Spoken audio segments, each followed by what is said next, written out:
Alguém Avisa hoje está aqui com a Dayana Santos, que é sanitarista, educadora social e também ativista dos movimentos negro, LGBT e feminista.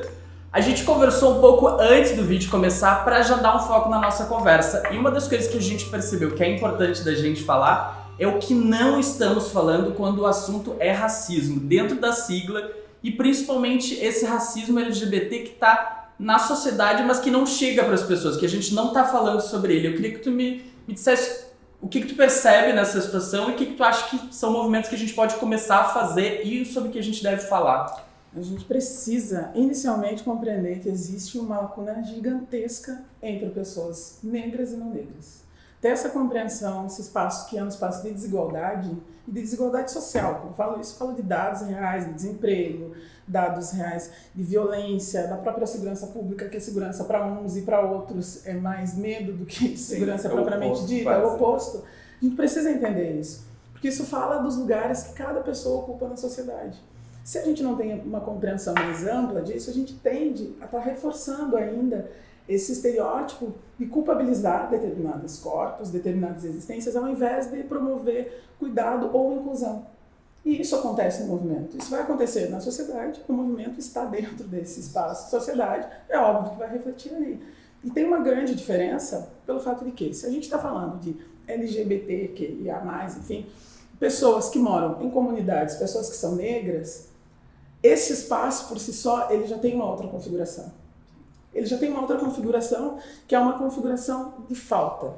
De falta tudo. Falta tudo. Falta tudo. Então, como que tu vai conseguir estar levando pautas para um espaço onde, um exemplo, onde a necessidade maior seria uma coisa simples, que em determinados bairros da cidade a gente não vai estar precisando pensar nisso.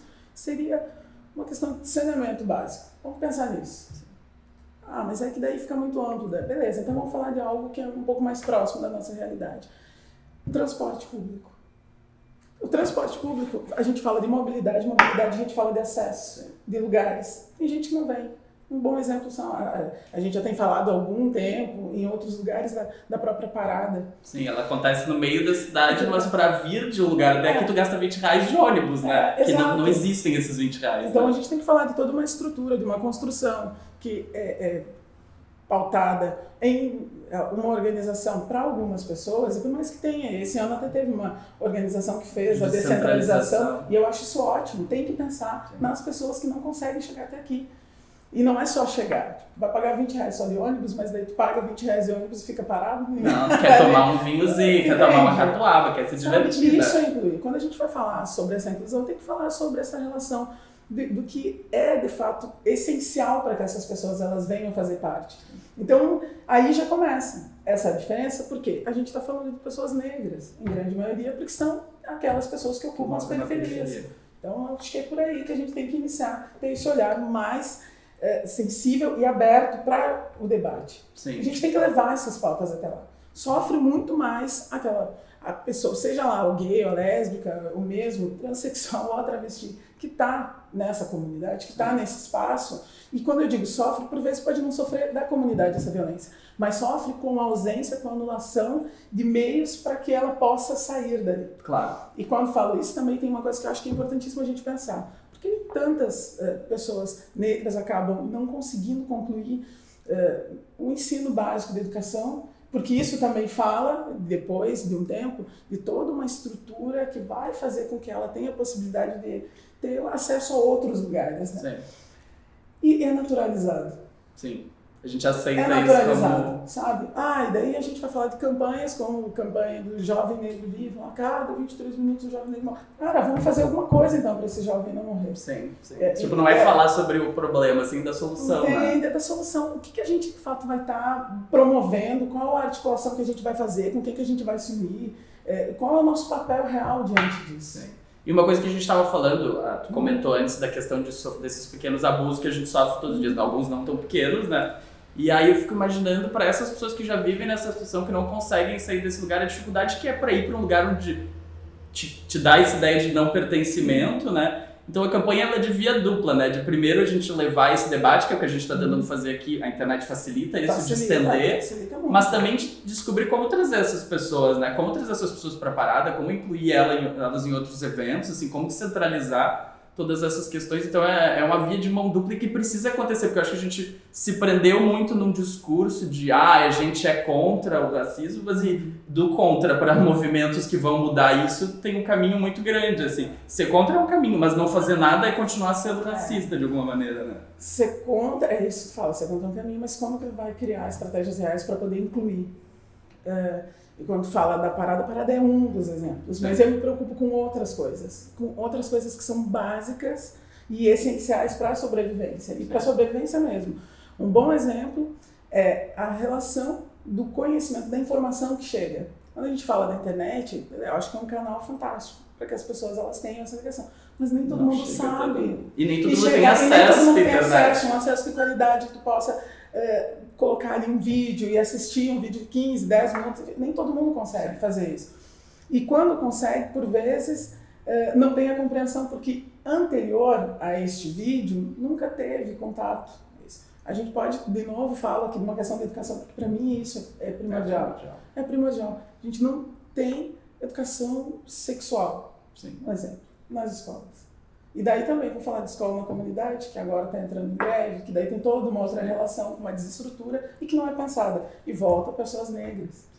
Assim, nem todos os pobres são negros, mas é a maioria. É a maioria, então a gente tem que entender isso. Precisa entender. Porque isso é estrutural. Essa é a maioria. Essa é uma relação que estrutura a sociedade. Enquanto a gente não entender isso, a gente vai estar afadado a reproduzir e fazer com que esse ciclo, que é um ciclo perverso, vá se perpetuando. E são corpos negros, então. Claro. E a quem interessa manter esses lugares? Isso é uma pergunta que é super importante para quê? Por que se mantém assim? E eu acho que é isso, a gente vive num momento de botar os LGBTs de volta dentro do armário, e acho que todos esses preconceitos são para isso. O que essas pessoas estão dizendo e falando tanto a isso, está incomodando, assim. E acho, de alguma maneira, a gente falou sobre a Marielle aqui antes de conversar também, e acho que ela tem esse papel que é incômodo, justamente de tipo, que bom que ela existe, ela representa alguma coisa, mas de novo a gente volta porque a gente estava falando, que a Marielle, de alguma maneira, ela tem um significado que na prática não se criou nada a que mobilize isso, né? Tipo, as pessoas não estão pensando nas pessoas negras, não estão pensando nesses acessos, assim, e não tem ninguém pensando na saúde, não tem ninguém pensando na educação, e isso é o mais importante, porque eu tenho acesso a todas essas coisas, e aí para a comunidade LGBT eu penso saúde no sentido de jovens, meninos e meninas de periferia que são LGBTs e não tem nenhum conhecimento de educação sexual, e aí acabam sendo abusados, porque se a gente acontece isso aqui, onde a gente tem uma situação controlada, nesses lugares é tipo, acaba que a vida que as pessoas têm é outra, e se cria essa ideia se a gente já tem essa dificuldade de viver numa sociedade com muito ódio, as pessoas convivem com isso 10 vezes mais, né? Então, como pular essas... São coisas que a gente não tá nem... A gente tá lutando por coisas que as pessoas não estão nem perto de chegar, assim, né? Então... Eu falo desse abismo, assim, dessa distância que a gente tem que falar que é uma distância que ela vem permeada por essa desigualdade. Isso que tu traz, que é a intersecção, né? Esse acúmulo das opressões, isso é importante. Quando falam da Marielle, eu acho que sim, é um símbolo importante para a luta da população negra e uma representatividade muito grande que ela tem para a gente. Só que estão comercializando essa luta e não está, de fato, impactando em nada ainda para a gente. Marielle não... Falam, Marielle vive, Marielle não vive, Marielle morreu. E assim segue morrendo, né? E segue morrendo, e são muitas morrendo. E todos os dias morrem mais Marielles com... um governo que não pensa numa estrutura para a população negra, que não pauta saúde, educação, que não pauta cultura, lazer, que não pensa na inclusão real dessas pessoas, numa estrutura social que não seja aqui, bem baixo mesmo. Porque até, e enquanto tu falava isso, eu me recordava, saiu agora há pouco o último mapa que tem um indicador da desigualdade, que mostra que mesmo ocupando os mesmos cargos, mulheres e homens negros ganham menos. Sim. E daí, tu entende qual é o lugar? A quem interessa isso? Sim. A quem interessa isso? E ao mesmo tempo, essas pessoas não negras que ficam aí falando Marielle vive, saem com camiseta Marielle, são essas que quando vem esse mapa, quando vem esse indicador de desigualdade, não se sensibilizam. Sim. Por quê? Porque essas pessoas estão em poderes de mudar porque isso. Isso é uma relação de poder, tu entende? Isso é uma relação de poder. Enquanto a gente não conseguir compreender que é uma relação de poder para manter lugares, e que esses lugares não são de pessoas negras, Porque a nós, negros, nunca foi dada a oportunidade real de romper com esse ciclo. Agora, muito recentemente, depois das ações afirmativas, que mais negros na universidade, e também tem que pensar nisso, mais negros na universidade, mas também são mais negros na evasão escolar. Então, sim, a conta não fecha também, a conta não fecha. Quando estava melhorando o resto. Agora foi, isso, exato, isso é anterior. Então, mas com esse movimento de mais pessoas negras acessando o ensino superior, conseguindo compreender que a realidade nunca foi aquela que foi dita pra gente, e questionando isso com qualidade, voltando para as comunidades, voltando para os lugares de origem, e levando essa informação para que outros também cheguem, isso está modificando um pouco, mas ainda é muito lento. E isso ainda de novo depende da comunidade negra, né? Tem que ser a pessoa sair de lá, lutar por aquilo, voltar e tentar fazer alguma coisa, porque de fora não vem essa ajuda. Então a gente precisa ter, isso é uma organização da sociedade, a sociedade precisa entender isso. O problema do racismo é gerado pelo negro. Se fosse gerado por nós, a gente já tinha resolvido. Porque a nossa ideia, a nossa construção sempre foi uma construção de comunidade, sempre foi uma construção coletiva. Sim. Sempre, sempre. A nossa resistência se deu por conta dessa construção coletiva. Sim. Por conta desta coletividade, desta forma de compreender o mundo. Mas enquanto isso, a gente não tem esses lugares que podem estar sendo lugares potentes de poder, lugares onde a gente possa ter uma disputa real mesmo, assim, e questionar isso para modificar essa estrutura. Ainda não temos. Sim. Tenho muita confiança que isso vai mudar, mas depende da gente. Tudo isso. Então, precisa entender de uma forma mais ampla, porque senão é isso, culpabiliza, daí fala, não, mas olha, até tem cotas, não fala porque não quer. Sim. Nossa, beleza, então vamos falar aqui de como que tu consegue, e isso é importante sempre, como tu consegue, falo isso mesmo enquanto mulher lésbica que mora na periferia, que consegui me formar no curso superior, e foi muito difícil. E levando mais tempo do que o curso realmente tem, porque é assim, é a realidade.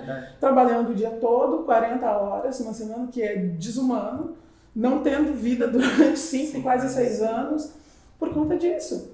Por quê? Porque compreendia que ia ser a única forma. Era a única forma. E não é por mim, somente por mim. É porque a informação transforma. Quando tu tem o conhecimento, ele rompe com uma barreira que sempre foi colocada na gente. A informação que nunca chega, quando ela bate, até dói um pouco, porque é uma realidade tão dura que sempre foi negada. Mas é importante que a gente faça esse movimento para abrir para os outros.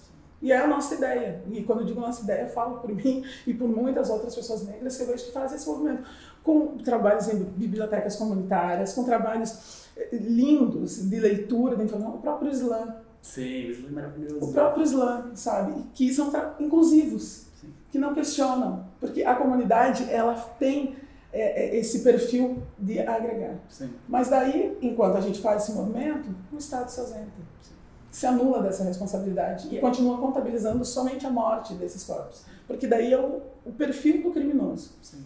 É o homem negro que está sempre à frente disso, é a mulher negra que vai ser hipersexualizada, e se ela tem uma companheira, então é fetichizada, sabe? E tem várias coisas, a gente precisa entender isso de uma forma mais ampla, para não ficar ainda dentro dessa construção social, desse imaginário social, que culpabiliza e coloca o negro sempre nessa condição. Sim.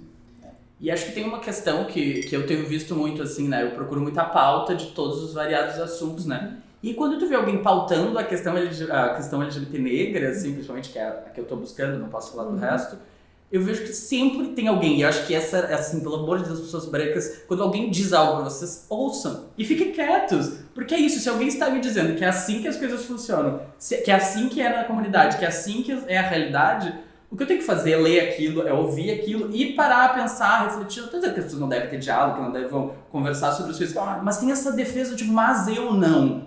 Mas eu sim, eu faço parte do problema, e a partir do momento que tu coloca no lugar do problema, tu pode fazer parte da solução. Ou seja, quando eu falei no início do vídeo aquela pergunta do eu sou racista, sim. E o que eu posso fazer para não ser mais assim? O interessante disso tudo é que se chega no espaço, ele pergunta, quem aqui que é racista? Todo mundo sabe que existe racismo no Brasil. Sim, existe. E quem aqui que é racista? Não, eu não. Tá, então o racismo ele vem como? Em um determinado momento ele surge aqui entre nós. As pessoas precisam admitir isso. Racismo, assim como machismo, homofobia. Assim como homofobia, é introjetado na gente. A gente cresce com em isso. meio a isso, sabe? E no estado como o nosso, então, ainda vem potencializado com outras, com forma de cultura. Né? Então, é importante que a gente compreenda isso para poder ir desconstruindo esses espaços. E eu não sou a favor de chegar, vamos botar fogo, às vezes tem vontade, mas não necessariamente. Eu acho que a gente tem que ter o diálogo, porque a ignorância, a ausência da informação, ela vai permeando todos nós. E vai fazendo isso de novo, digo, para manter alguns lugares, porque é importante. Mas eu digo, a coisa do escutar, pra mim, tem muito a ver com mansplaining, assim, sabe? Sim. Quando alguém pessoa tá te falando, tu não tá ouvindo, tu tá pensando na tua desculpa, automaticamente, da tua visão sobre aquilo. A respeito disso. E é isso, a gente precisa parar de se justificar e ouvir o outro. Não é bom sempre? Não. Às vezes a gente se dá conta de que a gente fez coisa ruim? Sim. Mas, tipo, esse é o caminho, é o único caminho, né? De ouvir e prestar atenção. Então, por isso que a gente tá aqui conversando, que é pra, tipo, por favor, escutem, pensem. Não precisa mudar o mundo todo, mas o que tu pode fazer? O que tu percebe no teu dia a dia que pode ser mudado de alguma maneira? A partir do teu lugar, do trabalho, na universidade, na rua, com os amigos, a família. É isso. É esse entendimento. Daqui a pouco tu é gestor de uma empresa, por que eu tô pagando menos? Eu sou professor, por que eu não entendo que esse menino pegou 3 ônibus e não veio de carro, sabe? Esse entendimento de que são realidades. Chega no horário, como todos os outros. Qual é o problema? Que tem que sair mais cedo, sim, porque o transporte público... É muito difícil. É muito difícil. Não tem como. Eu tive uma estagiária, ela levava 3 horas pra ir da Restinga até Unicinos. Não tem como comparar. Eu nasci em São Leopoldo, demorava 5 minutos da Unicinos, assim. E isso não é uma questão, só isso já é uma grande diferença. A gente não tá falando de todo o resto, sabe? E as pessoas não conseguem se dar conta disso. É isso, tem que entender essa estrutura. Entender o que faz com que essa distância, inclusive, demore para que a gente tenha as formações, nessa relação do trabalho. É muito desgastante isso, é muito desgastante. E tu tem que estar ali todos os dias resistindo e ainda dando explicação para algumas coisas que são óbvias, sabe? Agora, de um tempo para cá, eu tenho pensado, acho que o óbvio precisa ser dito. Precisa, porque eu vou ter que partir desse princípio para poder ficar não menos raivosa, mas um pouco mais compreensiva com a ignorância do outro e trabalhar isso numa perspectiva de desconstrução e fazer com que ele, daqui a um tempo, entenda e modifique essa postura. E modifique isso. De novo digo, por quê? Porque a gente é permeado por isso. A gente nasce e cresce em meio a isso. Fica muito difícil. Tanto que a dificuldade maior quando vai sair do armário, vai falar para a família. A família, a primeira coisa, fala, onde foi que eu errei? Não errou. Não tem erro nenhum. Mas por quê? Porque a estrutura fala que o padrão da família é aquele. E agora não é nem só a estrutura, agora o próprio governo vem disso, né? Isso não é família, né, pra eles. Exato. Então tem que ser mãe, pai, 2 filhos, um cachorro, né? Sim. E essas coisas. Então fica difícil pra gente, às vezes, estar questionando alguns lugares que parece que já são pré-estabelecidos e estão dando certo. Para alguém tá dando certo. Mas muita pouca gente tá dando certo. Talvez para aquele 1%, mas não é pra gente. Mas ainda assim, se esse 1% consegue segurar todos os outros aqui, por conta, e a gente tem que falar que é uma relação capitalista, a gente tem que falar sobre... Sim, faz parte da social. Que isso faz parte, né? E aí é isso mesmo, que é isso. Tu tem que estar ali, sempre nessa relação de produção para algo. E entender isso, é fundamental compreender. Eu acho que é isso. E estar aberto, entender que assim, olha, dá uma olhadinha assim, tipo, sim, eu sou racista. Sim. E o que eu posso fazer? Não sei, eu vou conversar faz isso, rompe isso. A gente precisa trabalhar. Porque senão é o homofóbico que reproduz o racismo e daí, ao mesmo tempo, eu acho que... E eu tô falando de pessoas LGBT. Sim. Não, é isso. Eu tô falando de fora. Eu tô falando entre nós mesmo, assim. Porque é isso. Ai, mas como que tem um gay que é homofóbico? Sim, velho. Tem muito gay homofóbico. E é racista. Mas em contrapartida, quando isso vira pra ele e fala, não, olha, sofri uma violência, e todas as outras que tu já fez com todas as pessoas, como é que a gente faz? Como é que a gente vai sustentar essa sigla que não está conseguindo se sustentar? De que maneira a gente vai conseguir dar corpo? E ainda falo LGBT, mas tem uma galera aí que já está tirando o G, né? Tá, LGBT, e acho justo, acho que é isso que a gente também tem que falar. E tem o movimento dos Estados Unidos de incluir o racismo dentro da bandeira, né? São mais 2 faixas, né? Exato, a gente precisa pensar nisso. E acho que a bandeira tem esse significado de a gente lembrar do porquê a gente está fazendo aquilo, assim, de também prestar atenção no quais são as cores e por que elas estão ali, né? Então acho que a gente precisa também fazer esses movimentos. E eles estão acontecendo, acho que isso é bom. Mas uma coisa que me bate, assim, acho que para fechar assim, o que a gente está falando, e que eu acho que a Marielle representa, e que eu tenho pensado muito sobre ser LGBT no geral, e que as pessoas não se dão conta, assim, quando alguém mata uma vereadora negra LGBT, que era feminista, o que tu tá dizendo? Vocês não podem ser da política, vocês não podem ser coisas. Tipo, vocês não podem ser professores, vocês não podem ser... O que a gente disser que vocês não podem ser, vocês não podem. E é isso que as pessoas não entendem. Quando a gente fala em direito, é o direito de ser o que todos são, né? Então acho que quando a gente olha para esse assunto que a gente está falando, é oportunizar para que as pessoas tenham só os seus direitos. Assim, o resto a gente vai atrás, assim, mas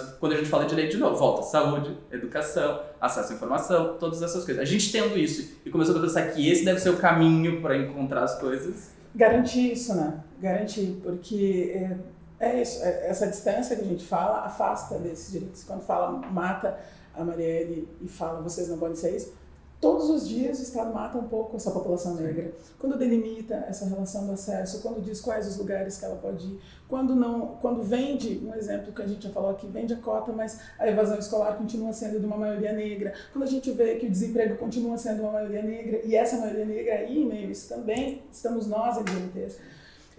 Então, todos os dias vai matando um pouco. Quando tu chega numa unidade de saúde, um exemplo, e uma mulher lésbica negra chega, em nenhum momento ela é questionada com quem ela tem relação, porque a heteronormatividade já está ali atravessada e é isso. Então tu vai matando a existência, sabe, a subjetividade das pessoas. E esta morte deflagrada com a violência, como foi com a Marielle, é justamente para nos afastar. E isso tira da gente... na verdade foi um movimento que deu o contrário, né? Porque a gente tem pensado, e nós enquanto movimento e enquanto grupos e negros e negras temos pensado o seguinte: a gente precisa politizar os nossos. E politizar não significa colocar todo mundo a ser candidato a vereador, prefeito, presidente, até a gente quer, mas daqui a um tempo. Mas politizar para entender quem é e o lugar que ocupa e por que ocupa esse lugar.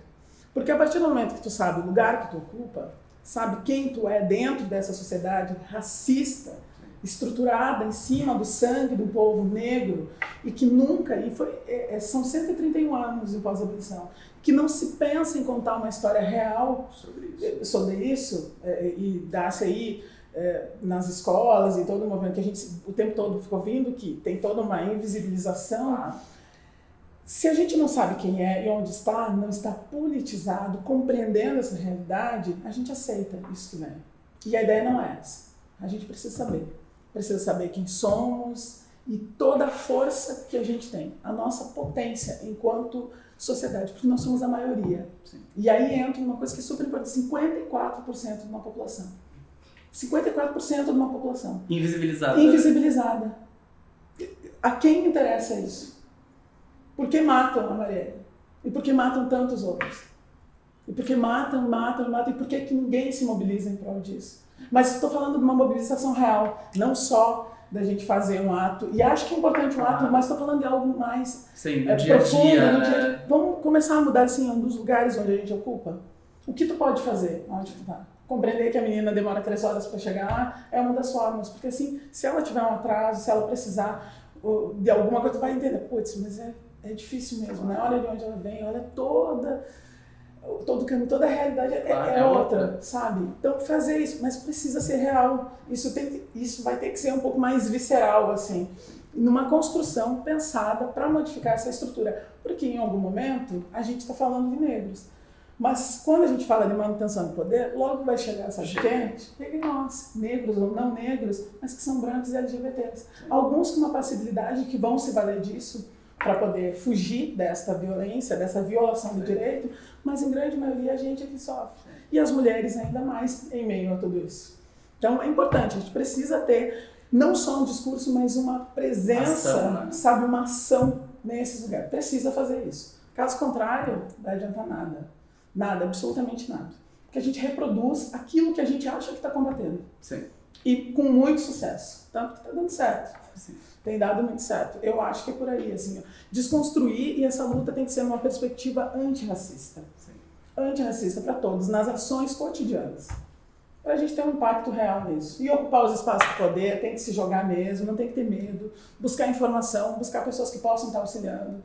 Não sei, vou buscar o Ian. Beleza, me explica. Vou chamar a Dayana, senta, vamos lá. O que está acontecendo? Vamos conversar, a gente precisa se organizar. Quando a população negra a gente fala se aquilombar, sabe? Montar assim com os nossos, esse fronte e ir para cima. Ir para cima mesmo, mas ir para cima com qualidade, com informação de qualidade. Porque daí não tem como nos deslegitimar, sabe? Então eu acho que é mais ou menos esse o movimento que tem que ser feito. E pensar que a garantia de direito, ela não vai ser dada completa. Mas a gente não pode deixar essa luta de lado. Não pode desistir. Vai ser difícil, a gente está com um momento político que está aí todos os dias falando pra gente, olha, não te quero aqui, não te quero aqui, como tu mesmo trouxe.